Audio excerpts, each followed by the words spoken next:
नाम निहाज secular party हमें BJP और आरएसएस से डराकर ये हमारे जरिए हम पर ही हुकूमत करती आ रही है और हम भी अपना रहबर समझते हैं। इसके लिए हमें ही मेहनत करनी होगी, अपनी कौम को जमा करना होगा, वरना ये लोग हमें ऐसे ही टुकड़ों में बांट कर हम पर हुकूमत करते रहेंगे और नाउज़ुबिल्लाह एक दिन ऐसा आएगा कि हम लोगों को इस मुल्क से बेदखल कर दिया जाएगा। हमें अल्लाह का शुक्र अदा करना चाहिए कि अल्लाह ने हमें ऐसे रहबर से नवाजा।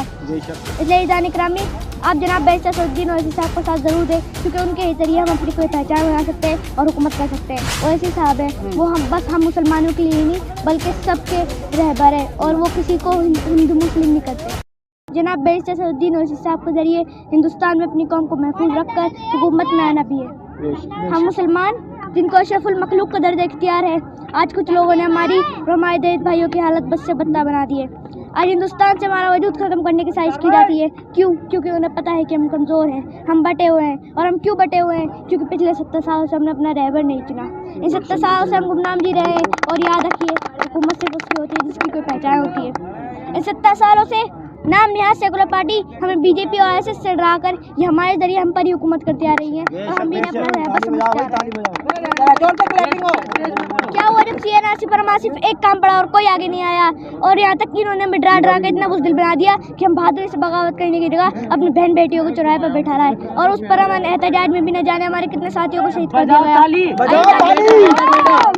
आज हमारे यहाँ जमा होने का अज़ीज़ान इकरामी, आज इस मुल्क में जो हमारी कौम कितनी बदतर है तो उसकी वजह हम खुद हैं। हम मुसलमानों ने 600 साल तक 3 बरआज़म पर हुकूमत की और वो कब की जब हमारे दिल में सिर्फ अल्लाह का खौफ था, हमारे ईमान मजबूत था। अल्लाह ने हमें न जाने कितने बड़े बड़े ज़ालिमों से निजात दिलाई, तो इन लोगों की तो कोई हैसियत ही नहीं। हाँ, लेकिन उसके लिए हमें ही मेहनत करनी होगी, अपनी कौम को जमा करना होगा, वरना ये लोग हमें ऐसे ही टुकड़ों में बांट कर हम पर हुकूमत करते रहेंगे और नाउज़ुबिल्लाह एक दिन ऐसा आएगा कि हम लोगों को इस मुल्क से बेदखल कर दिया जाएगा। इसलिए ईज़ान इकरामी मेरी आपसे यही दरख्वास्त है कि आप अपना रहबर ज़रूर चुनें। इस वक्त पूरे हिंदुस्तान में हमारी कौम के लिए कोई आवाज़ नहीं उठाता सिवाय जनाब बैरिस्टर सैफुद्दीन ओवैसी साहब के। हमें अल्लाह का शुक्र अदा करना चाहिए कि अल्लाह ने हमें ऐसे रहबर से नवाजा। इसलिए ईज़ान इकरामी आप जनाब बैरिस्टर सैफुद्दीन ओवैसी साहब को साथ ज़रूर दें, क्योंकि उनके जरिए हम अपनी कोई पहचान बना सकते हैं और हुकूमत कर सकते हैं। और याद रखें कि सरज़मीं वतन है हमारा, एक एक कतरा अपने लहू का बहाकर हमें क़यामत तक यही रहना है। आखिर में मैं अपनी बात इस शेर से मुकम्मल करना चाहूँगा। भूल गए तुम हकीकत जब चारों तरफ अंधियारा था, ब्रिटिश हुकूमत को सबसे पहले मैंने ही ललकारा था। कर्नाटक में पैदा हुआ मैं वही टीपू सुल्तान हूँ, मैं कोई गैर नहीं सी मुल्क का मुसलमान। अच्छा, ओवैसी साहब की बात उनको सुने हो? जी।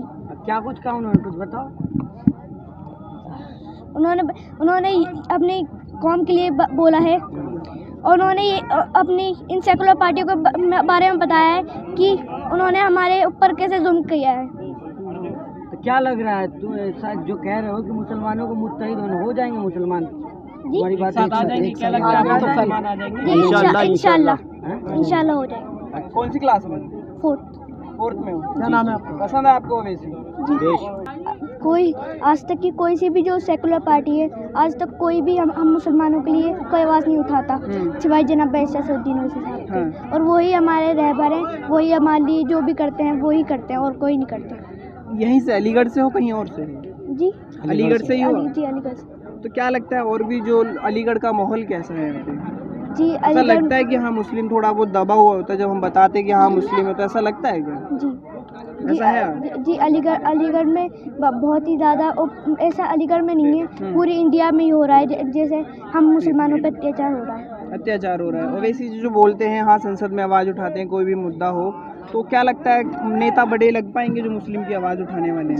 जी, वो बहुत बड़े नेता हैं, क्योंकि ऐसा कोई नहीं है जो सीएनआरसी को ठुकरा सके। और उन्होंने पार्लियामेंट में ऐसे ही सीएनआरसी के पेपर फाड़ दिए। और क्या अच्छे ऐसा खूबी लगेगी जो तुमको लगा कि हाँ ये हमारे आगे के हितैषी हो सकते हैं? क्योंकि हम ये बहुत अच्छे नेता हैं और हमारे यही रहबर हैं, क्योंकि हमारे लिए कोई आवाज़ नहीं उठाता, बस यही आवाज़ उठाता है। और जो लोग कहते हैं कि भड़काते हैं, हिंदू मुस्लिम करवाना चाह रहे हैं, नहीं, जो कहते हैं कि ये बी टीम है बीजेपी की, अब ये कहना चाहते हैं कि अगर हम मुसलमानों को वोट देते हैं, अगर हम मुसलमान ओवैसी साहब के पास आएंगे तो फिर हिंदू भी बीजेपी के पास आएंगे, पर लेकिन ऐसा कुछ नहीं है। अगर ओवैसी साहब हम मुसलमानों के लिए कोई अच्छा करना चाहता है तो फिर हमेशा उसे ठोकरें ही मिलती है। उसे ठोकरें ही मिलती हैं। तो नहीं लगता कि अगर ये ज़्यादा मुस्लिम करेंगे तो भाजपा को ज़्यादा इजी हो जाएगा, क्योंकि उधर तो हिंदू वोट होता ही है, बटेगा नहीं? आप समझते हो इस चीज़ को? बट नहीं सकता, क्योंकि हमारी जैसे ओवैसी साहब हैं, वो हम मुसलमानों के लिए ही नहीं बल्कि सबके रहबर है, और वो किसी को हिंदू मुस्लिम नहीं करते। अच्छा, नाना जी हैं साथ में, क्या कहेंगे? आपके जो नवासा है इतना नॉलेज रखता है, आप ही से आई होगी, आप कह रहे थे समाजवादी को पहले वोट देते हैं, बदल के देखेंगे तो और भी बदलेंगे, सिर्फ आप ही बदलेंगे? नहीं, बहुत बदलेंगे, हमारे पूरे इलाके में बदलेंगे। तो लगा नहीं जो पिछली पार्टी है वो आपके साथ थी? ना, हमारे साथ आई नहीं, आज तक हमारे लिए कुछ करा ही नहीं। और जो मोदी जी कहते हैं कि हमने बिना नाम देखे सबको घर बांटा, सबको राशन बांटा, उसके लिए क्या कहेंगे?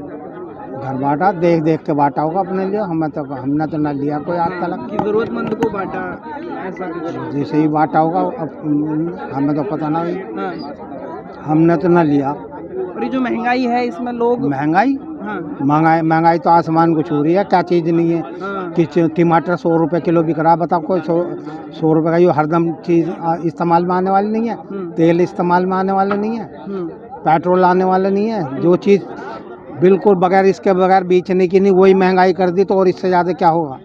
पहले कभी लहसुन या प्याज होया करे थी, बस इस पे आफत उतर जा करे थे, और अब बताओ कौन सी चीज़ नहीं हो रही? महंगाई हर चीज़, हर बोल टाइम नहीं रहे, ऐसा क्यों? बोलने ने जब बोलने वालों को अंदर कर दें, अच्छा, तो या मार दें या कोई ऐप लगा दें उन पे, तो वो बोले कहाँ से आदमी बोलेगा? तो जब उसे बोलने देंगे, बोलने की हिम्मत देंगे। अब कोई अपना ऐसा रहबर चुनेगा जो कुछ आवाज़ उठावे, तो जब ही तो ताकत बनेगी। अब कुछ समझ में आता जा रहा है कि हाँ भाई हमारा रहबर बन सकता है, तो देखना तो पड़ेगा ही, फिर आज बाद में देखी जाएगी। तुमको तो ऐसा नहीं लगता, दोस्तों में खेलते हो तो हिंदू मुस्लिम तो नहीं होगा? नहीं, हिंदू मुस्लिम कोई नहीं है, मेरे कोई दोस्त नहीं है, मैं खेलता नहीं। अच्छा, पढ़ाई में ज़्यादा ध्यान रखते जी हो? चलो ठीक है, ये एक इंटरव्यू था, एक छोटा सा आवाज़ जो भी समर्थन करते हैं MIM को, तो वही है, दिखाना चाह रहे हैं कि छोटे हों चाहे बड़े हों, मुस्लिम सब एक है हमारे यहाँ। हमारे इलाके में पूरे में हिंदू मुस्लिम सब एक, कोई अलग ही नहीं है बिल्कुल भी। तो माहौल तो ठीक ही है, एक तरीके माहौल ठीक है, कोई परेशानी नहीं। तो यही रैली में है, अलग अलग तरीके के लोग अलग अलग तरह के विचारधारा दिखाने को आते हैं और तमाम कवर कर रहे हैं, आगे भी जाएंगे रोज डेली, ऐसे ना के नुके जी अब किना करने लगे कि कोई किनाबाजी नहीं है, एक साथ बैठते हैं, खाते पीते भी हैं, मुसलमान भी, हिंदू। आप बोल रहे हैं सब साथ में खाते पीते हैं, बोला जाता है उत्तर प्रदेश में समाजवादी सबसे ज्यादा तेज पार्टी है इस टाइम पे, तो बीजेपी वाले हमारे वहाँ है ही नहीं, बेकार हम बेकार कर रहे। जो भी हिंदू भी हैं तो वो भी बीजेपी वाले ना है, मेरे ख्याल से एक आधा कोई आपको नहीं लगता वोट बट जाएगा तो फिर दिक्कत होगी? वो खुद इस बात को कह रहे हैं कि बदल कर देखो, बीजेपी को तो अब मना ही कर रहे हैं, वे भी मना कर रहे हैं, हिंदू भी। तो हमारे सामने की बात है, पार्टी जो समाजवादी होती है तो वोट तो उन्हीं का बटेगा। नहीं, समाजवादी को भी कह रहे हैं, बेकार हम कह रहे हैं, तुम नहीं कह रहे बटेगा क्यों वोट? बटेगा क्यों? आप बताइए, समाजवादी के साथ हिंदू यादव रहता है, ओवैसी जी कह रहे हैं कि हाँ हमारे साथ आ जाए, तो मुस्लिम ही तो उनके साथ ज्यादा जनाधार जाएगा ना, तो वोट बिल्कुल मुस्लिम क्यों नहीं जाएगा जनाधार? मुस्लिम क्यों नहीं जाएगा जनाधार? बिल्कुल जाएगा, ओवैसी साहब के साथ जाएगा। और हमारा जो कैडर वोट है, हम जो है वो बिल्कुल ओवैसी साहब के साथ जाएंगे। अब चाहे सपा का कोई हाल हो, बसपा का हाल हो, क्योंकि मुसलमान के पास किसी का ना कैडर वोट है ना ठेकेदार है, तो इससे तो भाजपा का रास्ता सीधा साफ हो जाता है। बिल्कुल भाजपा का रास्ता साफ नहीं होता, मतलब भाजपा को जिताने या हराने की जिम्मेदारी मुसलमान की है, बिल्कुल नहीं है। तो फिर परेशान भी तो कहते हैं कि जो भाजपा वाले हैं, जो हिंदू युवा वाहिनी तमाम जो हैं, वो मुस्लिम पे जो अत्याचार करते हैं उनसे सीधी लड़ाई है ना एक तरीके से। किस पे कौन अत्याचार कर रहा है मुसलमानों पर? जो लिंचिंग के मामले होते हैं, ज़्यादातर भाजपा नेता ही दिखाई देते हैं, भाजपा समर्थक ही दिखाई देते हैं। तो नहीं, ये भाजपा समर्थक नहीं है, ये जो उत्तर प्रदेश का लॉ एंड ऑर्डर है ना, ये है, इसमें पुलिस वाले शरीक है। अच्छा, हाँ, तो ताकत रहेगी तो लगता है कि हाँ आवाज़ उठेगी अच्छी। बिल्कुल। अरे अभी आपने देखा मंच पर ओवैसी साहब आए और बहुत अच्छा बोले, तो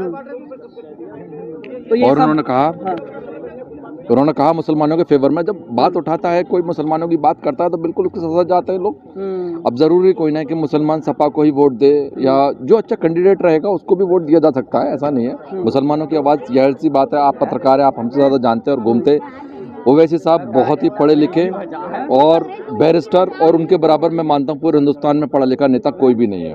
मनमोहन सिंह जी थे, उसके बाद जो है ना ओवैसी साहब हैं। लोग कहते हैं कांग्रेस गलत है, समाजवादी गलत है, भाजपा गलत है, अकेले ओवैसी कैसे सही है?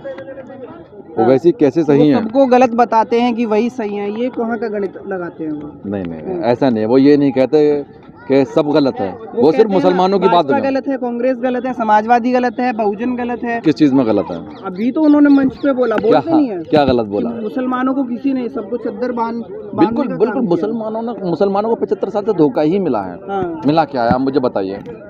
उसके बावजूद भी अपनी पार्टी को ही जिता नहीं पाए अपने क्षेत्र में। कौन? हाँ, ओवैसी जी। कैसे नहीं जिता पाए? 60 सीटों में से 57 सीटें हैं। मुख्यमंत्री तो नहीं बन पाए। कहाँ पर मुख्यमंत्री नहीं बन पाए? हाँ। कहाँ पर मुख्यमंत्री? हैदराबाद में मुख्यमंत्री नहीं बनता, वहाँ का मेयर बनता है। और वहाँ पर टीआरएस की गवर्नमेंट है जो कि ओवैसी साहब से मिलके चल रही है। बिल्कुल। तो मुख्यमंत्री किसका हुआ? मुख्यमंत्री किसका हुआ?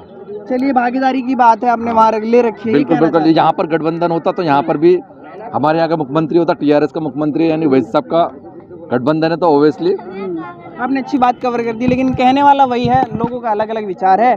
और ख़त्म करते हैं आज की रैली, उसके बाद आगे जहाँ भी होगी वहाँ पे आपको दिखाने की कोशिश करते हैं।